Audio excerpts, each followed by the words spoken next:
Recentemente nós publicamos um vlog de viagem aqui no Loop Infinito contando os bastidores da nossa viagem até Madrid para cobrir o lançamento do iPhone 13. E uma das perguntas que eu mais recebi foi sobre o mini PC que nós usamos por lá, um Mini TX super compacto. Então no vídeo de hoje vamos dissecar e conhecer um pouco mais sobre esse produto.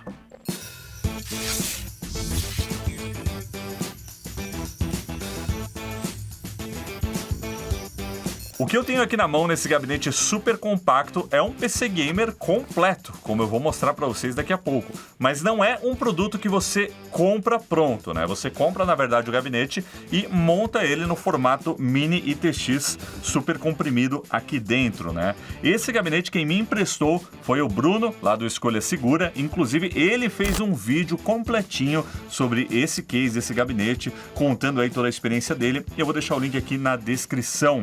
E a nossa ideia de usar um PC compacto como esse para fazer essa cobertura é porque a gente precisava de uma máquina forte para fazer a edição de vídeo lá, né? Então, estamos trabalhando com vídeos 4K, né? 2 camadas 4K com correção de cor, precisávamos de algo potente para poder fazer um render rápido. Afinal, a gente está indo para outro país para trazer aí o produto em primeira mão, então cada segundo ali conta.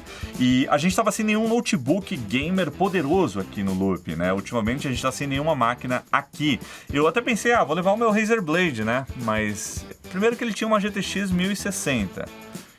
Segundo que ele é o meu Razer Blade, né? Então eu tinha um alto risco de derrubar o avião com ele, porque aquilo lá é uma bomba relógio, aquela bateria estufando. Não comprem notebooks da Razer.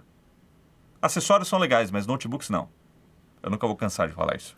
E aí, como a gente tem feito muitos vídeos de montagem, né, vários projetos aqui no Loop Infinito, e eu sempre tive curiosidade de testar para valer um PC que tem um tamanho desses, um tamanho de console que você pode levar para lá e para cá. Ele me emprestou esse gabinete, e aí a gente fez umas modificações aqui, levamos para lá, usamos e voltamos, e agora eu vou contar um pouco aí dessa experiência para vocês. Então vamos lá, vamos falar um pouquinho sobre esse produto. O que nós temos aqui é um gabinete da marca Velcase. Eles fazem vários cases compactos e esse daqui é um dos primeiros. Se eu não me engano, o Bruno pegou esse daqui no crowdfunding. Então é uma das primeiras versões e desde então eles têm melhorado bastante. Hoje ele equivale aí ao Velcassette, que é vendido por $200 e suporta aí sistemas com uma fonte de até 850 watts, usando o padrão SFX e processadores aí com um TDP de até 95 watts. Pelo menos isso é o recomendado, né? Você pode se aventurar como o Bruno, que botou um 11.900K no negócio. Ele falou que virou 1.5, né? Por causa da fonte, mas foi muito louco. E tem também os modelos menores, o Velca 5 e o Velca 3, que são mais baratos, né? Eles custam aí respectivamente $180 e $160. Porém, eles usam um outro padrão de fonte que não é o SFX, é aquele modelo Flex ATX, que é ainda mais compacto, porém suportando até 600 watts de potência em sistemas com processadores que tenham um TDP de até 65 watts. Então esse modelo que eu tenho aqui na bancada ainda estava em desenvolvimento, né? O modelo que você pode comprar hoje, ele já é um pouco melhor, tanto na organização interna quanto na organização externa, que é o mais interessante, né, na minha opinião, porque nesse modelo aqui a gente tem o botão de força, as laterais obviamente são as passagens de ar, né, de um lado aí para GPU e do outro lado para CPU, né? A gente tem o cooler da CPU que já fica aqui. E aí aqui na parte de trás a gente também tem uma ventilação além das conectividades, né? Uma USB 3.2 aqui, P2 para microfone, fone de ouvido e a fonte aqui embaixo, né? No padrão SFX. E aí as conectividades, né? As conexões tanto da placa-mãe quanto da GPU ficam aqui, que no design que eu estou usando aqui, que eu não tenho certeza se era assim para usar, né? Eu vi o Bruno usando assim e usei também, né? Nesse design que você coloca assim ele na mesa, porque, bom, não tem outro jeito também, né? Se você deitar ele assim, você vai obstruir a passagem de ar da CPU. Se fizer assim, você obstrui a da GPU. Se você fizer assim, você fica sem conexão. E se você fizer assim, ó, você fica sem o botão de força. E se fizer assim, você não consegue conectar a fonte. Você colocar ele na mesa assim, ó, com a bundinha aqui um pouco para fora assim, e aí o cabo da fonte fica aqui embaixo, né? De repente você encosta ele ali no cantinho da mesa. Mas assim, não foi nenhum problema também, né? Você coloca ele assim, só que os cabos ficam passando por aqui. No nosso caso era só um HDMI, né? Que a GPU fica aqui em cima. Porém, nas versões atuais, essa organização aí das portas já está muito melhor. E agora eu quero falar um pouquinho sobre a técnica, né? Que é usada aqui para conseguir esse tamanho de hardware. Obviamente a placa é uma Mini ITX, inclusive é aquela placa que eu comentei, a minha placa-mãe, que já tinha dado problema, que eu esqueci o nome agora convenientemente. X570i Gaming, essa daí, eu reaproveitei ela aqui para esse projeto. E nós temos aqui também o Ryzen 5 5600X com uma RTX 2060 Super, que é o suficiente aí para entregar um bom tempo de render nos vídeos que a gente estava trabalhando. Lembrando que estamos trabalhando aí com vídeos em 4K, e na minha experiência, no nosso workflow, gente, cada caso é um caso, né? Vai depender do software que você usa, vai depender exatamente do que você está fazendo na sua produção. Mas no nosso caso, uma 2060, né, renderizando aí com o codec NVENC, já entrega um tempo de render abaixo do real time, né? Então se o vídeo tinha 13 minutos, em 8, 9 minutos ele estava renderizado, o que já estava ótimo. Se fosse pela CPU, o mesmo tipo de vídeo, passa de 2 horas. Então a CPU não foi o ponto crítico aqui, foi mais a GPU. E a gente ficou com uma 2060 Super e não uma 2080, que caberia aqui, por conta da fonte, né? Porque eu estava sem nenhuma outra fonte, e a que o Bruno colocou aqui é uma fonte de 450 watts da Corsair. E é verdade, ele rodou um 11.900K nessa fonte. Rapaz, corajoso, né? E isso aqui que está aqui na mesa foi o monitor que nós usamos, né? Eu já mostrei aqui no canal em outras ocasiões, que é aquele monitor portátil da Asus, que conecta aí por USB tipo C, tem tela sensível ao toque e também pode ser conectado por meio de micro HDMI. Então daqui a pouco eu vou mostrar ele ligado aqui para vocês. Então nós viajamos com esse setup. Depois eu conto um pouquinho mais sobre como foi essa experiência. Agora eu quero mostrar como é esse gabinete por dentro, já que eu tenho que colocar o hardware do Bruno de volta aqui para devolver para ele. Então a gente vai desmontar e vocês vão ver que processo bacana, porque não tem cable management, você não tem que se preocupar com isso, não tem que se preocupar com cooler, posição de cooler, de water cooler, não existe airflow. O airflow tá aqui, ó, no ambiente. Esse é o ar que o gabinete usa. E vamos lá, vamos desmontar esse negócio. Então olha aqui que maravilha o nosso ponto RAR. De um lado a gente tem a placa-mãe, tá aqui, dá pra ver só o cooler, né? O cooler aqui da CPU, o meu coolerzinho do VRM improvisado aqui, ó, tá solto aqui inclusive, ó. Ó, cadê? Tá aí. Cadê, menino? Vem pra cá. Olha lá o meu coolerzinho pendurado aqui do VRM. Mas tá funcionando, tá funcionando. Então assim, só dá pra ver aqui o cooler da CPU, memória RAM aqui do lado, estamos usando aí memórias T-Crate da Team Group, a fonte, né, que eu já comentei aí, que é da Corsair. Então de um lado a gente tem a placa-mãe e a fonte, essencialmente, e do outro lado nós temos a GPU, olha lá, a GeForce RTX 2060, que fica suspensa aqui do lado, né, ela fica presa direto aqui. Ela tá sem nenhum suporte aqui, mas eu acho que eles têm um suporte a mais aqui para prender aqui, mas a gente acabou não usando mesmo. E ela usa um cabo riser aqui embaixo, né, fazendo esse sistema back-to-back. Os PCs mais compactos do mundo usam isso, né? Placa-mãe de um lado, a GPU do outro, e aí puxa a conexão PC Express aí com um cabo. E é basicamente isso. Eu já mostrei o PC inteiro para vocês. Eu vou ligar ele aqui desse jeito para eu mostrar como ele tá esquentando. Agora a gente tem uma câmera térmica aqui no loop, finalmente, para eu mostrar aí como fica o airflow. Quer dizer, não tem airflow, né, velho? Tô vendo gente aí achando que isso aqui não vai ligar não, que é de mentira, hein? Será que vai ligar? Aí, ó. É real oficial, galera. Vou ligar o cabo HDMI aqui antes de mais nada. E aí tem o único defeito desse design, né? Os cabos ficam aí passando por cima. E vamos ligar. Olha lá, tem até um pouquinho de RGB ali, ó. Se eu fizer assim, dá pra ver uma luzinha ali, ó. Ali no fundo, ó lá. Dá muitos FPS, mas dá pra jogar. Vou mostrar um Cyberpunk rodando daqui a pouco. E tá botando aqui o nosso Windows. Deu algum problema aqui. Ah, é, né? Teclado não encontrado. Pressiona F1 pro setup. Então olha aí, nós usamos um Ryzen 5 5600X com 6 núcleos, 12 threads, e é um processador que deu conta do recado aí em todas as demandas que a gente teve de edição, não deixou a desejar nada para mim nessa aplicação, e inclusive deu para jogar um pouquinho. Em termos de CPU, no caso de um gabinete super compacto como esse, como a própria fabricante recomenda, não dá para pôr um processador muito parrudo, porque não vai aguentar. Claro, a fonte vai segurar, porém é a dissipação térmica que a gente está considerando, porque para fechar esse gabinete aqui precisa ser um cooler bem pequeno. Inclusive, o que a gente usou aqui era de um Ryzen série 3000 mais básico, se eu não me engano era de um 3600X, porque o cooler que vem com ele, com o 5600X, é esse daqui, só que não deu para encaixar ele aqui nesse gabinete. E mesmo esse que a gente colocou aqui ficou bem justinho, porque a gente teve que tirar essa tampa estilizada aqui da AMD e deixar ele sem nada, né? Deixar ele assim solto, porque a tampinha, quando ficava aqui em cima, não fechava o gabinete. Então é mais prestar atenção com relação a esses detalhes aqui na montagem. Mas se você vai montar um PC desse, eu recomendo pegar um cooler compacto de uma marca como a Noctua, por exemplo, que faz aí uma dissipação de calor melhor do que esses que vêm em box. Continuando aqui, nós temos aí a memória RAM. Estamos usando 2 pentes de 8 GB da Team Group, da série T-Create, uma série aí voltada para criadores de conteúdo, rodando a 3200 MHz. Em termos de SSD, nós temos um GameX S50 Lite da XPG, que nós já mostramos aqui no canal, de 1 TB, que traz aí um excelente desempenho, e uma GPU que eu já comentei, que é a 2060 Super Founders Edition.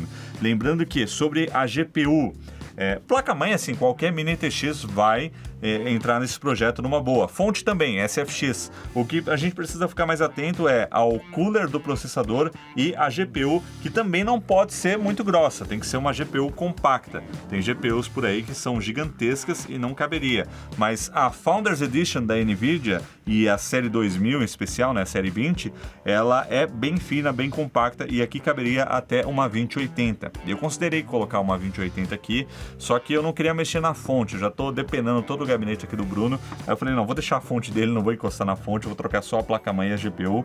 E aí eu, para não dar gargalo, né, na alimentação, eu deixei mesmo a 2060 Super. E 450 watts numa boa para esse sistema aqui. A gente conseguiu trabalhar muito bem as edições por lá, e até quando a gente voltou aqui deu para jogar um pouquinho também. O David testou aqui um Cyberpunk com as configurações no High, como vocês estão vendo aí, né? Tudo no alto, preset. Rodou aí numa média acima de 90 quadros por segundo em 1080p com RTX desligado, obviamente, né? O pico foi 120 quadros por segundo e não ficou muito abaixo de 90 não durante os testes dele. E aí é claro que o PC vira um forninho, né? Ele vira um forninho, como vocês estão vendo aí, ó, nessas imagens térmicas que eu fiz, todo ele fica bem quente porque não tem muito para onde correr, né? Nós temos duas grandes entradas de ar. O ar do ambiente já vai direto na CPU e o ar do ambiente também já vai direto na GPU. Isso é muito legal, você não precisa se preocupar com airflow. Porém, vai tudo ficando quentinho ali dentro, já que não tem para onde esse ar correr, né? Não tem nenhum sistema de exaustão, então tem que ser empurrado naturalmente o ar. Vai ficando tudo meio quente ali. O que sofre em especial são os outros componentes, como por exemplo da placa-mãe, quando ele está fechado, né? Tipo o VRM ali, que começa a esquentar um pouquinho mais. Esse design é muito bom para CPU e para GPU, porque ele está jogando ar ambiente direto na CPU e na GPU ao mesmo tempo, você não precisa se preocupar com nada. Porém, esse ar que é jogado ali, ele não tem um exaustor, né? Não tem um sistema para você tirar esse ar quente de dentro do gabinete. Então ele vai acumulando ali, vai esquentando um pouquinho, não deu nenhum problema, né? Pelo menos nos meus testes, mas a CPU na hora do render, mais por conta desse cooler compacto, esquentou a ponto de chegar no thermal throttling, ficou aí em 91 graus em alguns casos. Durante os jogos ficou próximo disso também, quase chegou aí em 90 graus. A GPU, por outro lado, sofre bem menos, talvez porque ela tem dois coolers pegando o ar ambiente, jogando direto, não tem mais nada aqui atrás, né? Só a GPU. Durante a edição não passou de 75 graus, porém jogando chegou a 80 graus, mas ainda dentro do aceitável.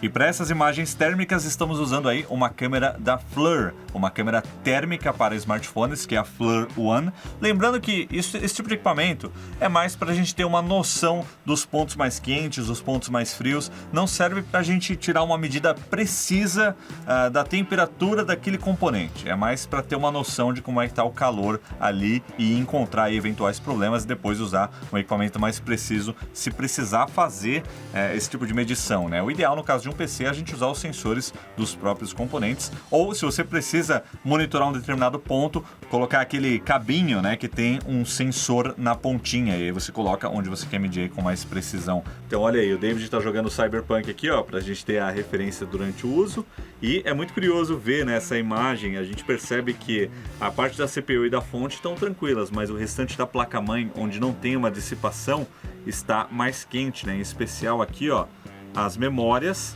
mas também a base ali, né? O VRM aqui do lado, a parte que tem o stacking ali do NVMe e tudo mais, né? Então já dá para ter uma noção aí da imagem térmica. Como eu comentei, esse lado é o lado que acaba esquentando mais, e do outro lado, que é o lado da GPU, vamos ver como é que tá aqui. A gente percebe aí, como eu comentei, que a GPU ela acaba ficando mais tranquila, né? O que está mais quente aqui nessa imagem, realmente o calor está vindo lá do outro lado da placa-mãe, que está esquentando toda a parede, digamos assim, ali do case, né? Então tá aí essa imagem térmica aqui, só por curiosidade, ó. Vou mostrar aqui em cima também, ó lá, como fica. E aqui do lado a fonte, né? Aqui embaixo, ó lá. Mas a fonte tá mais tranquila. Realmente a fonte de calor toda tá ali, ó, na base da placa-mãe. E de fato ele esquenta bastante, ainda mais quando ele tá com a tampinha, né? A tampinha tem as furações para passar o ar, mas também dá uma segurada, né? Não circula tão bem quanto ele assim. Agora, rapaz, sabe o que eu percebi aqui agora? A gente tá meio aventureiro com essa GPU, hein? Eu não sei nem como é que você tá conseguindo jogar. Ó a situação aqui da GPU, ó. Dá um close aqui no PC Express. Olha lá, velho. A GPU tá meio solta, meio pra fora aqui o contato. Será que vai dar ruim se eu apertar aqui agora?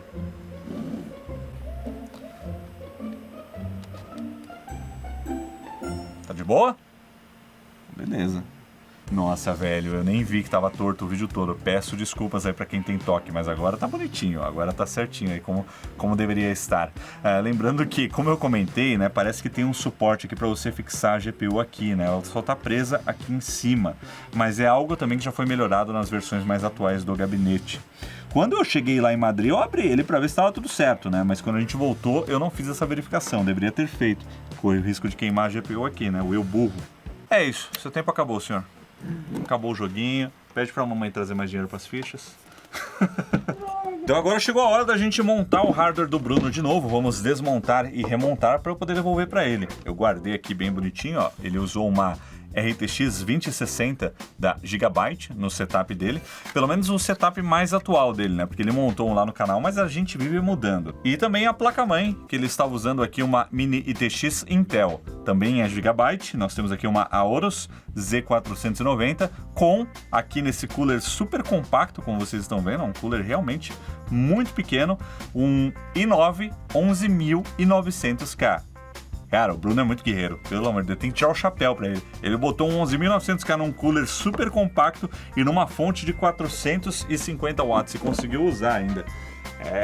Ele falou que virou um i5, né, nessas condições aí, mas tudo bem. Nós temos aí também, ó, memórias HyperX Fury, que ele usou aqui nesse setup, e também um SSD NVMe que está aqui embaixo. E aí a gente vai agora transplantar de volta essa placa-mãe e essa GPU. Então vamos lá. A gente trabalha nesse gabinete aqui abrindo essa tampa de cima. Então tem 4 parafusinhos aqui e depois tudo fica mais fácil.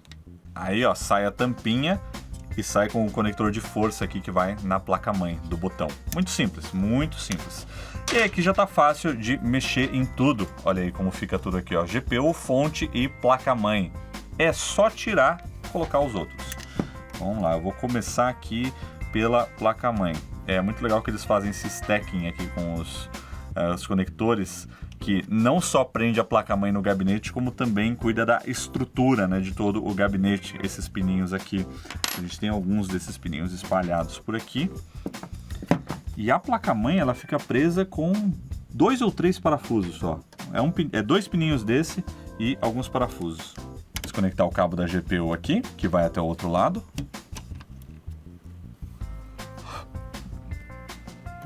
USB 3 da placa-mãe. E aí só falta os cabos da fonte. Deixa eu ver se eu já consigo puxar ela aqui. Aí, ó, a GPU já saiu aqui. E aí, tá vendo aqui, ó, o nome da marca aí, ó, Velcase, fica aqui nesse cabinho que já vem embutido nessa estrutura aqui que segura a placa-mãe, que inclusive tá quase solto aqui já. Ah, tinha um dongle do teclado, burro. Tudo apertadinho, mas é só tirar com calma aqui, ó, que já saiu aí a placa-mãe. Eu vou desconectar a fonte. E pronto, tá aqui a placa-mãe com a peça, né, que é a base aí do gabinete. E o meu cooler gambiarra aqui do VRM. E o case tá aqui, ó, só falta tirar a fonte. Se eu tirar os parafusos aqui, já sai a fonte. Ah, deixa eu tirar a plaquinha aqui da placa-mãe também. E é basicamente isso, né? É muito simples, não tem cable management, não tem RGB, é um setup muito simples. Só precisa da placa-mãe Mini ITX. E novamente, para quem estiver interessado nisso, só fica de olho na espessura da GPU e no cooler do processador, né? O que impacta diretamente aí no processador que você vai escolher. Precisa ser um cooler compacto, como no exemplo aqui, ó, do Bruno, ó. Nós tínhamos aí um cooler super compacto e o dele, ó, como vocês estão vendo, era ainda mais compacto do que o meu. Então vamos colocar de volta aqui. Fico comparando isso aqui com o Cosmos que a gente montou ano passado da Cooler Master, aquele gabinete gigante. Isso aqui parece de brinquedo, sabe? Parece, se for na banca de jornal, comprou uma revistinha e vem um PCzinho de brinquedo pra você montar em casa. Fascículo 1, o processador. Aí você tem que ficar dois meses comprando toda semana o bagulho na banca de jornal para no final montar o seu bonequinho, né? É, eu lembro, bons tempos. O Bruno tinha um cabo SATA também que estava pendurado aqui, então eu vou colocar aqui para devolver como ele veio, que é importante. Vamos encaixar a placa-mãe de volta aqui.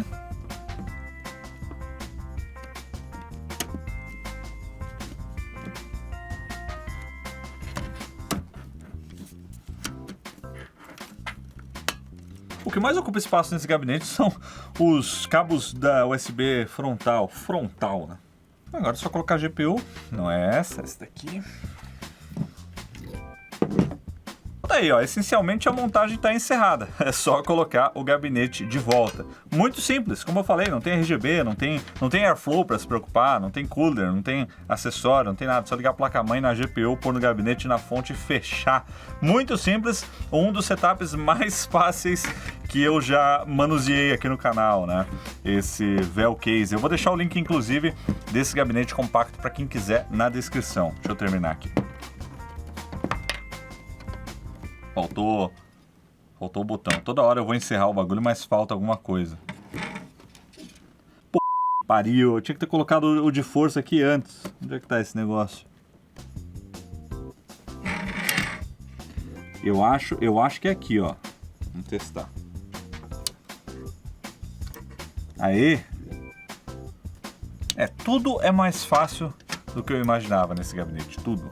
Até a parte mais chata. Bem fácil. Agora um cable management básico aqui, né? Senão não fecha a tampa. Cable management básico. Não tem o que fazer. Vai passar por onde o fio?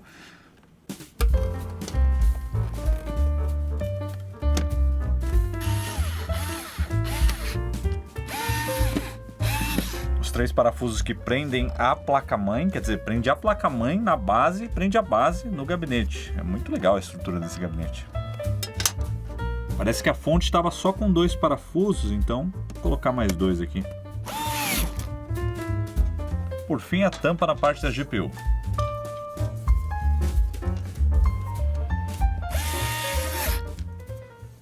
E pronto, tá aí o Vel Case do Bruno, montadinho, bonitinho, com seu i9 11900K que finge que é um i5 e uma RTX 2060. Gente, eu espero que vocês tenham gostado deste vídeo aí, dessa experiência mostrando um produto que a gente usou. Na verdade, o que a gente usou tá aqui, né? O hardware que a gente usou.